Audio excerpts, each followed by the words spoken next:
So good morning, good afternoon, and good evening to everybody. Welcome to this edition of our STARS webinars. I'm Tony Schönenberger. I'm the Executive Chairman of STARS. Today, right at the beginning, I want to make one thing very clear. STARS strongly condemns Russia's attack on Ukraine and the grave violation of international law. STARS alumni in Ukraine can count on the support of STARS. Now, we have the privilege to talk to Markus HERRMANN. Markus, welcome. It's really great to have you on this session. Markus is the Managing Director of China Macro Group, a leading consulting firm on China strategies for small and medium-sized and international companies. Prior to this, Markus worked at Synalytics, at Bayer, at Boston Consulting, in Shanghai, Hong Kong, and in Zurich, Switzerland. Markus is, by the way, a STARS alumnus and serves as the president of the STARS Switzerland Alumni Chapter. And last but not least, I should also mention that Markus will be chairing 5 webinars a year on China. So we shall benefit from his great expertise in the future. We have now 30 minutes to discuss with Markus. If you have any questions, please use the Q&A feature below to type in your questions. And I'd like to encourage all of you to do it as fast as possible because we are running out of time very quickly. So let's start. Our first focus will be on China's 14th five-year plan. As we know, it was endorsed just about a year ago. And the obvious question, Markus, is why are there 5-year plans and how important are they?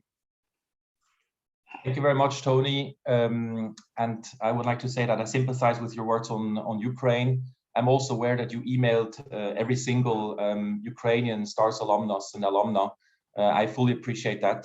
And I'm also thankful for being invited here. STARS is a unique community with companionship that everyone can grow to become better leaders. And I've had the privilege of being part of this network for several years now. So thank you very much. On the specific question of the 5-year plans, this is a practice that China has introduced in 1952. It's an imported practice from Russia. In my mind, it has 3 major functions. It wants to guide priorities in a large country. It also wants to mobilize resources for larger scale change. And I think then very interestingly, it is also trying to always create a very clear analytical baseline of where China is in its development. And it is analyzing the strategic context, and it basically is updating that entire context. I would like to share briefly one slide from this. So this is, you don't need to look at the details. This is just to give you a quick impression of 5-year planning in China. What you will see is you have on the general level, so this is on the top left, general 5-year plans, and the one with the red frame is actually the one that Tony and me are talking about in this beginning of the webinar. But beyond that, you have basically every single province and direct municipalities issuing an own 5-year plan. And then at the bottom, you basically see the whole architecture. It's we have split it now into 5 pillars, and then you will see the different organs that are issuing plans. So the State Council, the NDRC, or different ministries and agencies. And if you were to look into the details, you will see and you will be amazed by basically what the areas are that the Chinese government is trying to guide in the social and economic development with 5-year plans. Great, and I think we can already say that we can provide all the participants with the slides next week. Next question, Markus, is obviously what are the most important strategic objectives now of this very plan, of the 14th 5-year plan?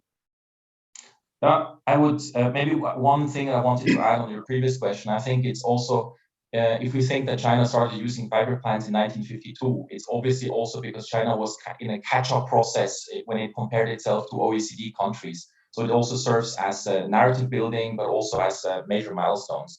In terms of major strategic objectives, I think there's different ways of looking at that, and I'll share one second slide. Now, basically, you will see then in my last slide, is the third slide, the KPIs that the Chinese government is setting itself. It has 20 KPIs. I'm not going to talk you through all the KPIs, but what we did is basically we summarized what we think are the strategic objectives that are basically cross-cutting through the plan. And I think the first thing I want to mention, you also see from the title, this plan is basically a more or less normal reform and development plan of a country being in development, but it has high security needs that are basically permeating the plan. And this is mostly driven by the pandemic, but also because of the geopolitical situation. If you look at the 10 strategic policy objectives, we also try to score the progress. This will be part of a deck that will be shared with you if you're interested early next week. But if I just walk you through a couple of these strategic policy objectives. So the first one is dual circulation. It's about creating a more efficient and consumption-led market. The second one is to reform socialist market economy. I think we have seen many of these reforms that were labeled as crackdowns. This is also a strategic policy objective. The third one would be decarbonization. The fourth one is common prosperity. So it's to broaden the middle class and increase social fairness. Here, an impressive example is Zhejiang province that basically wants to double its middle class by 2025, and it's the pilot zone for the common prosperity. The fifth one would be strengthen social security and addressing aging challenge. And then I think something conceptually very interesting also for us, basically OECD economies, is basically the regulation of data as a factor of production. So it's both to protect it, but it's also, and at least equally important, is to utilize data and build a digital economy. The next one is strengthen supply chain security and reduce foreign dependence. I think this is something that several companies are feeling, and they're asking questions about what this means. And then it's also about research. The ninth one I find very interesting. It's about shaping a favorable external environment. This is basically the way China is looking at the outside world through the 14th Five-Year Plan. It is not a dominant priority. It does not even have an own chapter. It's just part of a chapter. And then finally, it's about the pandemic. So these, in our read, is basically are the 10 most important policy objectives. And we are basically, for the document that we will share with you, we're assessing each of them along 4 to 5 indicators. That's something we're doing right now. What is actually the status now of the implementation? Yeah, a good question. Sorry, then I can actually show my last slide, and I could have stayed here. So this is the official KPI catalog, and I can say that if you're aware that the 2 sessions are starting this Saturday, so this is the annual parliamentarian gathering in the Chinese political system. Basically, and it will be the first review of where the 14th Five-Year Plan is standing. So these are official figures. You see our KPIs, basically our assessment in terms of the Harvey balls. Basically, everything is on track. That's what we read from official sources. I think the one that is interesting, that is underperforming at this time, besides the growth, which is of course pandemic related, is basically the creation of high value patents. So all in all, and we're still assessing it because the data is being released these weeks and days, so we can start to do our analysis. But if we basically base ourselves on the formal read from the Chinese government, they see themselves progressing very, very smoothly. What are actually the main implications or the major impact for foreign businesses? I would say, so what we first maybe observe in our practice is that the 14th Five-Year Plan is effectively used by companies to actually, as a framework, to think more long-term, maybe 5 years, sometimes also 10 years, about the strategic business environment. We also see that the 14th Five-Year Plan has actually led to many conversations between headquarters and their subsidiaries to actually discuss China more broadly beyond their specific products and their business model, to understand more the socio-economic context. I think the third interest that we have seen is the sectorial plan. So what is China planning for medical device? What is it planning for pharma? What is it planning for smart manufacturing? This is all still at the beginning, but we basically see that there's a specific interest on that. I think the implications is actually hard to draw if you want to draw them across sectors, but I have come up with a list of the 5 most strategic questions that I can think of that I would basically recommend companies to think about. I think they're quite profound, so it's not easy to answer. And then, of course, you can think about them more specifically when you go into them. So the first one I would say is, how well do you understand as a foreign business the political and socio-economic context to act as a corporate citizen and in an evolving context? The second one is, and I think the 14th Five-Year Plan is testing that really. How much do you really want to be local in China? Do you want to be local for commercial reasons now? Do you want to be more local because of geopolitical reasons to localize your supply chain? I think that's a second very important strategic question. A third one that we also see is, what do you think, where is your value creation coming from your China operations? Is it because you have a cost advantage by operating in China? Is it because you use your global resources, basically, and then that's your competitive advantage in China? Are you using IP that is still protected? Or are you living really on sustained innovation that you can actually sustain your value creation in China? A fourth one I would say is, what is your strategic proximity to Chinese partners? So Chinese government, Chinese SOEs, but also Chinese private-owned companies. What is, when you think mid and long term, how close do you have to get to them? And then the last one I would say is, in your company, and then for smaller companies, I think it's a bit easier. The question is the governance. How much are you set up to take decisions effectively, and you empower basically China-based decision making? There is actually a first question from Arthur Decotines. He asks, target number 9 says reform global governance. And he's asking, what does this mean? Yeah, that's thank you for the question from Mr. Decotine. I think it's a very interesting question.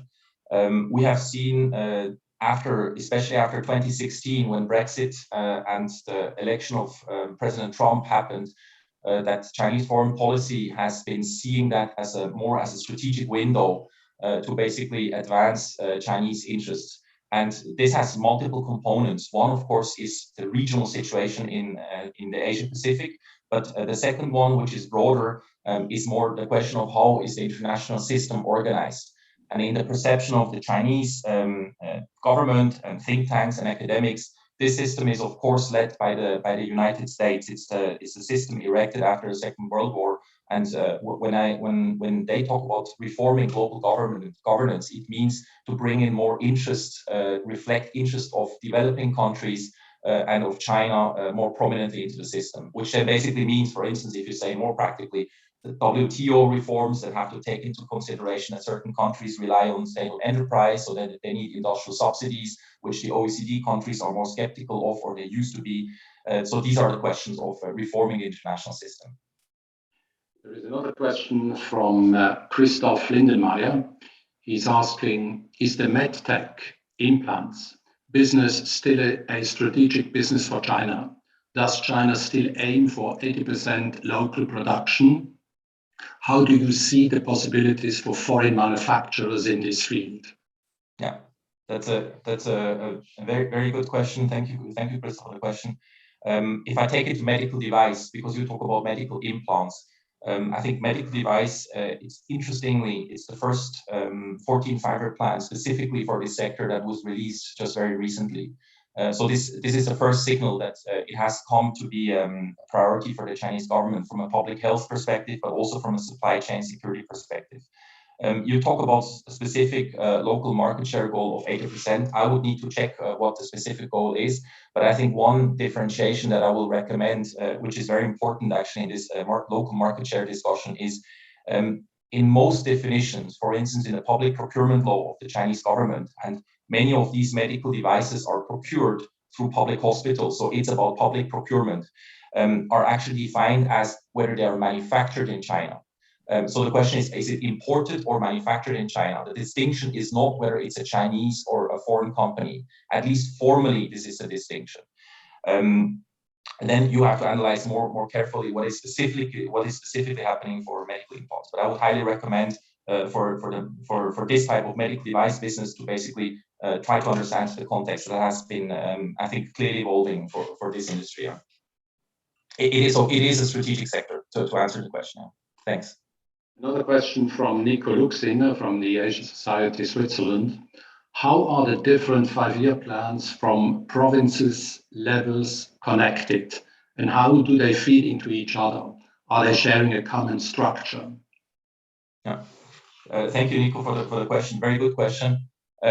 All these plans have been issued in the past few months. We have not analyzed the individual plans, but basically from practice and from looking, for instance, in my specific case, from looking at the Guangdong and the Shanghai plan and a little bit into the Jiangsu plan, they share a similar structure, but they also try to emphasize basically the specific role that the province has. So for instance, if you take Guangdong, finance is very much emphasized as one topic. And the second topic that is very prominent in Guangdong is about science-based innovation, because Guangdong has the largest manufacturing base in China. So the question of how can you inject more scientific-based innovation, which is the goal of President Xi, is particularly important there. Jiangsu, to give another quick example, Jiangsu has a very well-developed tourism sector plan, because Jiangsu is one of the most developed provinces for tourism. So there are local nuances, but they follow the broad structure, and the larger overarching concepts like common prosperity, dual circulation, supply-side structural reform, they are all given. So basically, provinces try to fill the specifics under the broader umbrella. Thanks. There is much talk about decoupling. When I talk to some of the companies, they tell me, we are planning, or at least discussing, to set up a company China, company rest of the world structure. Can you elaborate a little bit on that? What is the situation right now?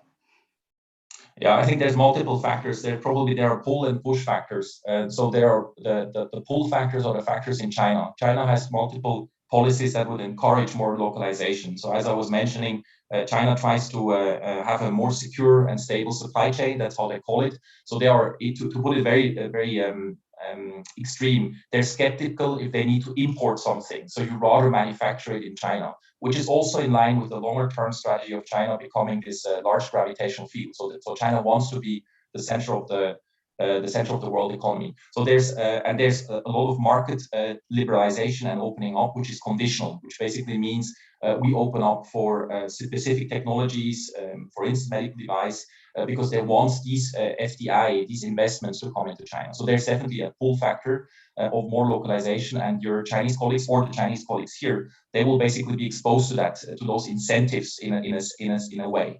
And then you have also push factors outside, which I think, based on some general analysis for the Swiss machinery sector in this specific example, the push factors are more what are decoupling instruments, in particular from the US. And the US is looking at decoupling from the lens of which are technologies that are dual use, or which are technologies that are strategic, and then it wants to basically try to reduce the flow of technologies into China. And it does it through export controls and a whole other set of instruments. But the critical component, because the US is not as extraterritorial that it would try to influence any type of technology flow on the planet, it does it in particular when there's a certain share, it's called the de minimis rule, of US technology in that. So the question is, how much are, for instance, if I now talk to Switzerland as where STARS is led from, but you can look at other countries, of course, as well. The question is, how much is the Swiss supply chain, for instance, in machinery,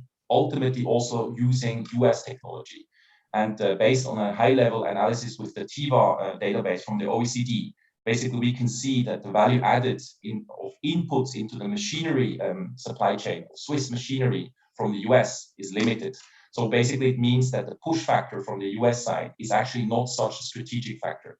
Maybe the last element I would add is, of course, is then also just political. Sometimes it's perception, sometimes it's reality. To think about, do you need to more separate your operations because you need more agile decision making in a more complex context in China? Sometimes it's also just a different word for saying empowering, because you have not empowered your China organization enough. So there's multiple factors, but I think it's a reality that everyone is thinking about localization indeed. So for the remaining 10 minutes, we can broaden actually the topics. We can open up them. I have a question from Bruno Gehrig. In the context of the war in Ukraine, what is the position of China first? And secondly, is there any impact on the Taiwan question? Yeah, thank you for the question. I think there's been a lot written about that, and I'll quickly give you a summary and some of my personal read. I think for China, it's particularly difficult in this situation because it has what we called a trilemma, because it wants to keep the strategic partnership with Russia. It wants to uphold its rhetoric and also its principles for territorial sovereignty. And it also wants to minimize a negative impact on US and EU relations. And that's very hard to reconcile all these different goals.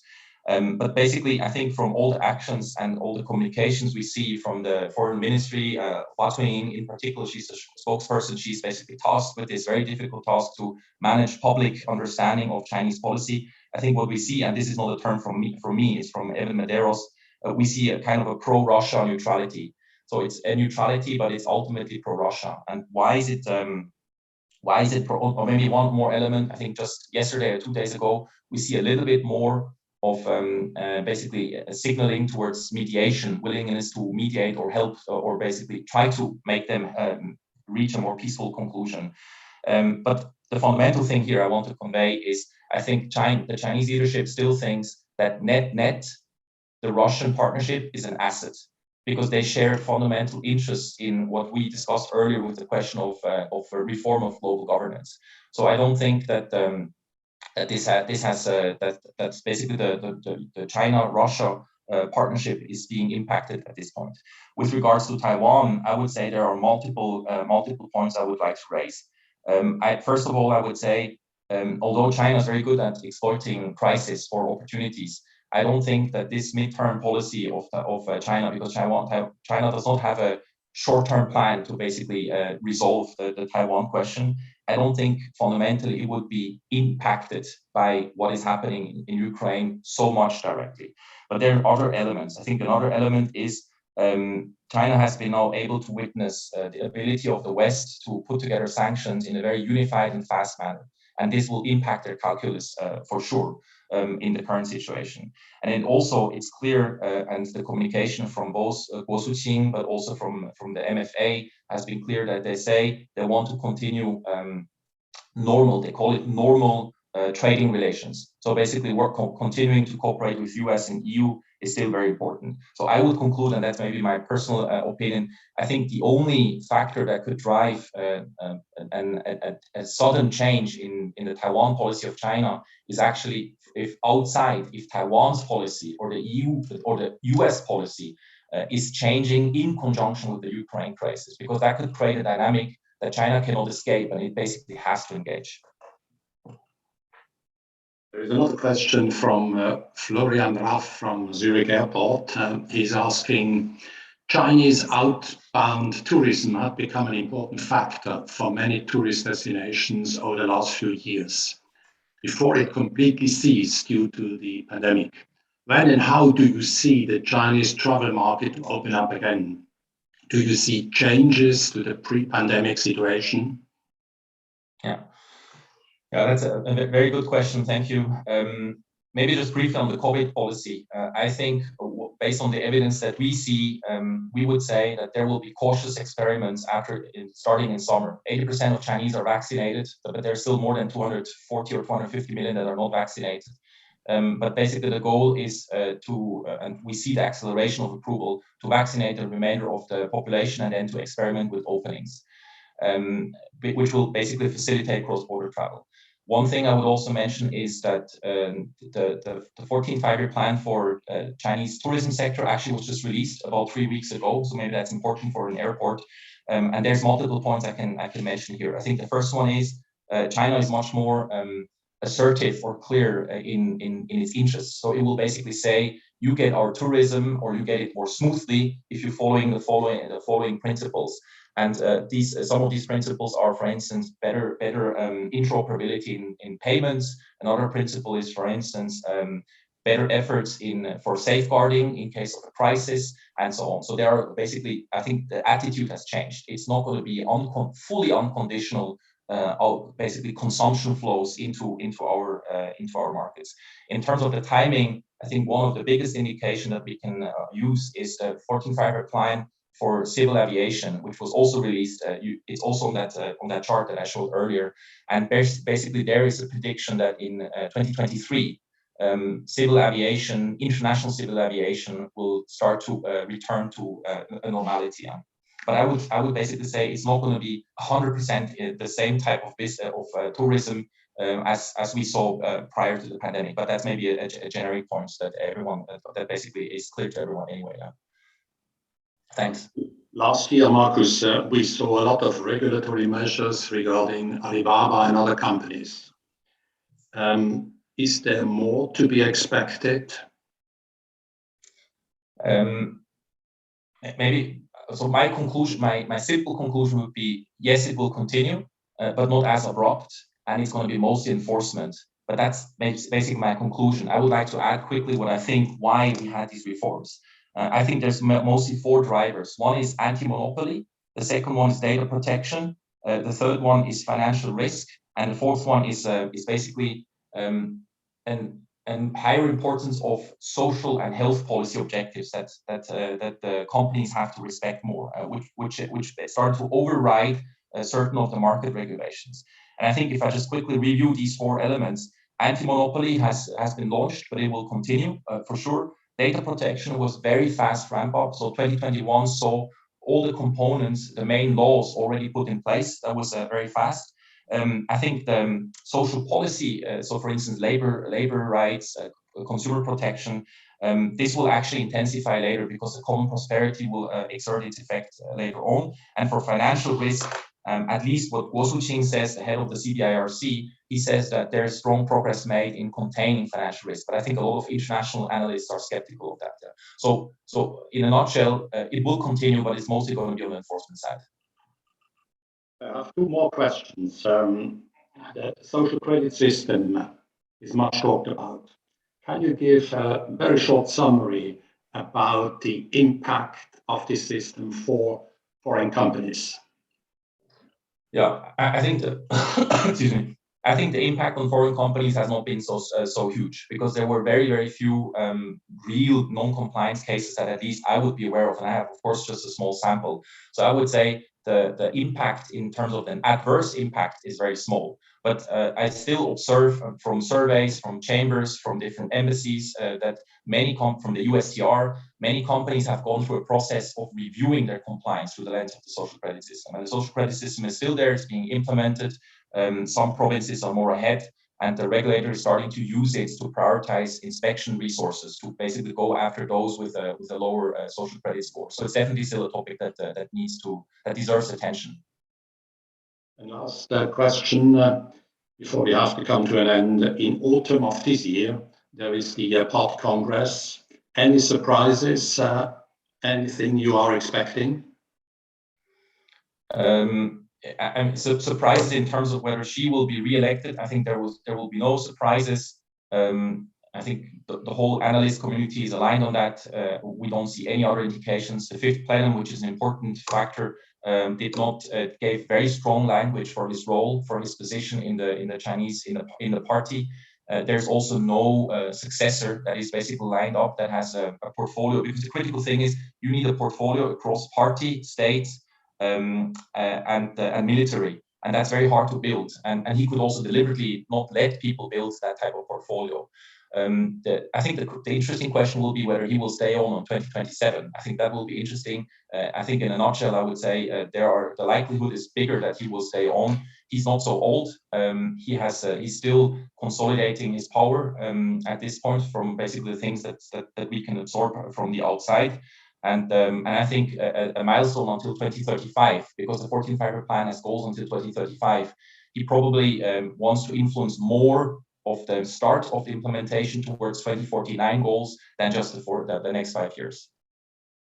Thank you very much, Markus. Time is up. Unfortunately, we have to come to an end. First, I want to thank you very much for your brilliant insights.